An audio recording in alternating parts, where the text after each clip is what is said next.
Have a beautiful day sa inyong lahat at doon sa mga hindi pa nakapag-subscribe sa channel ko at ngayon lang nakapasok sa channel ko, ano pang hinihintay nyo guys? Mag-subscribe na kayo sa channel ko at doon naman sa mga nakapag-subscribe na, i-like nyo ang videong ito at maraming salamat sa suporta ninyo. So ngayon, dahil maraming nagtatanong sa akin kung ano daw ang ginagamit ko sa mukha ko, so ngayon i-share ko na sa inyo kung ano yung ginagamit ko sa mukha ko. So ano pang hinihintay natin? Umpisahan na natin na i-share ang aking skincare. Okay. So, unang-una, huhugasan natin yung mukha natin. Siyempre, kailangan malinis yung mukha natin. Ako, ito ginagamit ko pag naghihilamos ako sa umaga or kapag gusto ko maghilamos, halimbawa sa umaga, pagkagising, pagkaligo, tapos bago matulog, ito yung ginagamit ko. Pero, ang una kong ginamit, yung Eversoft na brand, ito, is, ginamit ko na siya for 8 months na yata. 8 months ko na yata ang gamit to. Pero, yung una kong ginamit, guys, is, ano tawag dito? Yung extract, ano siya, rice tsaka milk, yung, plant extract niya. So, ito naman, ngayon, nung naubos ko to, ito na yung ginamit ko. So, ito naman is tomato tsaka cucumber. So, yun. Mabibili nyo lang to guys kung nasa Pilipinas kayo. Hindi ako sure, pero sinearch ko siya sa Google, Google, whatever. Sinearch ko siya guys. Mabibili nyo lang siya sa Pilipinas, sa Lazada. So, yun. Sinearch ko kung meron sa Watson, pero walang lumabas siguro. Pero, try nyo lang ding hanapin to sa Watson, tsaka, yun, sa mga supermarket. Kasi dito naman, sa supermarket, kahit saan mo to makikita. Mabibili mo siya kahit saan. So, ito yung ginamit ko para maghugas ng mukha. So, ngayon, dahil malinis na yung mukha ko, as you can see, kakatapos ko lang maligo, ito naman yung sunod kong, yung toner, ano ba yun? Basta yun na yun.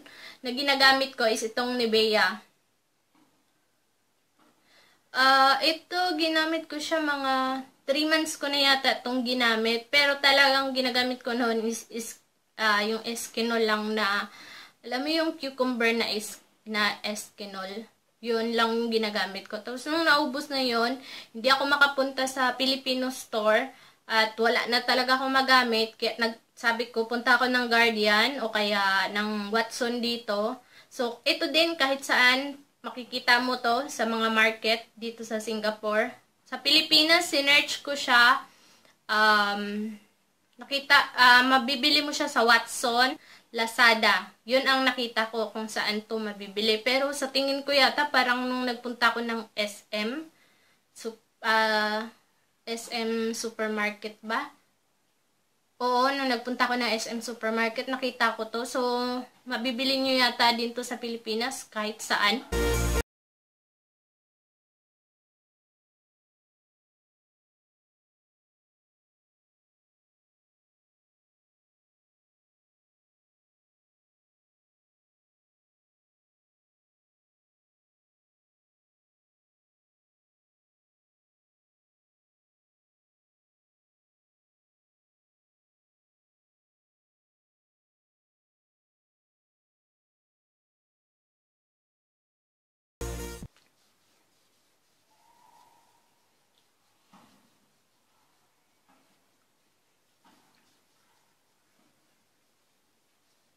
Ganito ko lang naman siya i-apply. Parang, Eskinol, ano siya? Refreshing toner. Ang ano niya is, normal and combination skin. 200 ml. Tapos, ito naman 130 gram.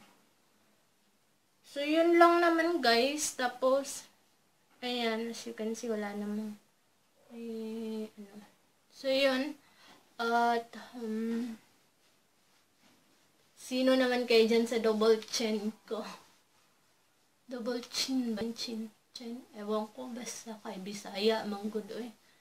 So, yun. Pero guys, itong pinakita ko sa inyo na skincare skincare product na ginagamit ko or skincare routine, kung ano man tawag dito, basta yung mga ina-apply ko sa mukha ko. Ito guys, hindi ko sinasabi na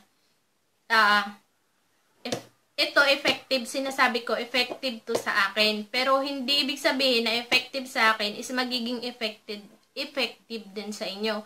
So i-try nyo lang guys kung magiging effective din ba sa inyo. Pero yung skin ko kasi is combination kasi. Yung dito ko madaling mag-oil, dito oily, tapos dito dry. Yung dito dry. Ito dry. Ito dito talaga ang oily sa akin. So combination yung skin ko. So try nyo lang. Tapos ako naman yung ano ko is malalaki yung pores ko, malalaki. So yun, after kong i-apply itong Nivea na Toner, whatever. So, ito naman yung susunod ko, yung St. Ives by the Ives na moisturizer. Nakalagay dito, Collagen Elastin Moisturizer. Ito naman yung ginagamit ko. Ito guys is, nabili ko lang siya for, I think, $6 yata. Nabili ko siya sa pharmacy, pero dati nakikita ko to kung saan-saan. Pero ngayon, ang hirap niya nahanapin yung ganitong extraction niya. Yung may ganyang extraction. Ang hirap niya nahanapin, guys.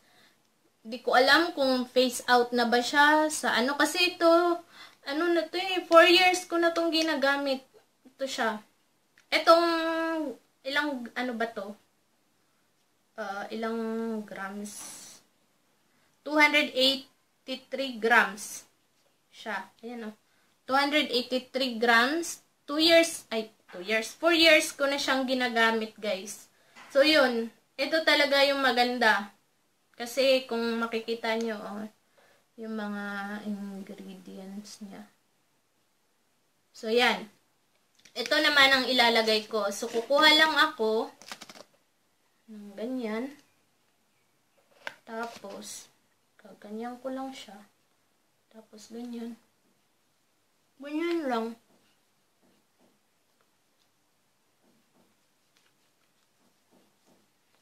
Pero, itong mga to guys, mga drugstore lang to dito. Ewan ko lang sa Pilipinas. Ay, ito naman siya is nabibili lang siya sa Lazada. Sinearch ko. Lazada lang din. Ayan. Ganyan lang. Kasi yung sobra nilalagay ko sa liig ko.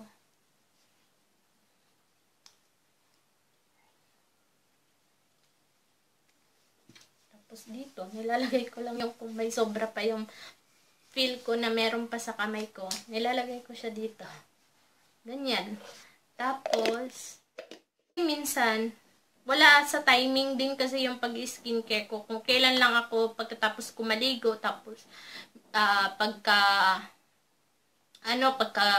gabi, yung pag nagme-makeup ako, pagtanggal ng makeup, pero hindi nga ako gabi-gabi gumagamit ng mga ito. Parang, ito yung parang once a day ko lang talaga siya ginagamit. Yung normal ko na paggamit. Once a day lang talaga siya na after ko maligo, yan, ganyan. Ganyan lang. Tapos, meron din ako i-share sa inyo. Pagka lumalabas ako, hindi ito yung halimbawa, nagde-day off ako or kaya naman may appointment yung alaga ko.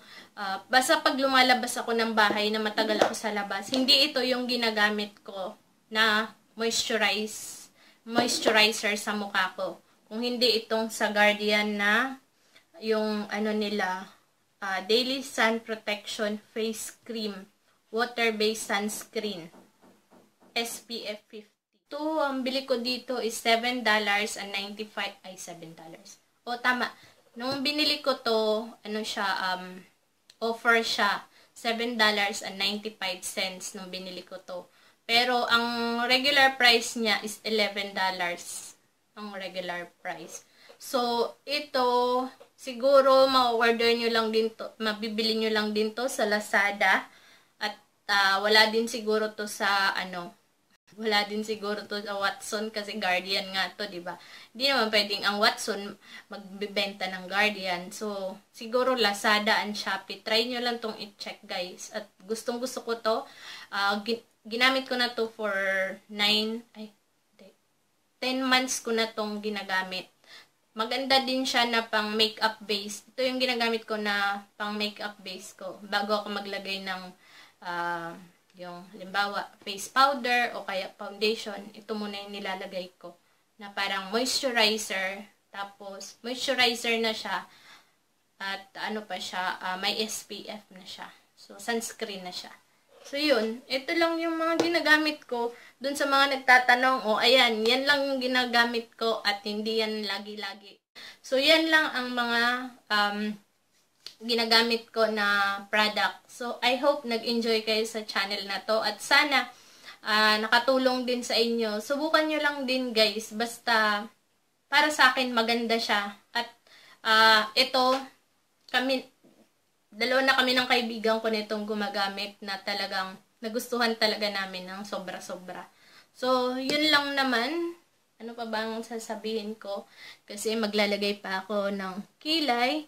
Tapos, mag-ano pa ako, lipstick, ano ba yan? Yung kahit pa paano para naman may kulay yung aking lips. So, ayan guys, as you can see, nakapagkilay na ako at ano na ako ng lips. So, yun lang guys. I hope nakatulong sa inyo at nasa inyo na kung ito try nyo o hindi. Pero gaya nga ng sinasabi ko kanina, hindi ibig sabihin na effective sa akin is maging effective din sa inyo. Kasi depende yun depende sa balat nyo at depende kung paano mag-response ang balat nyo. So, thank you so much for watching guys and I hope to see you in my next video. And guys, don't forget to subscribe, like, and share this video if you haven't subscribed yet.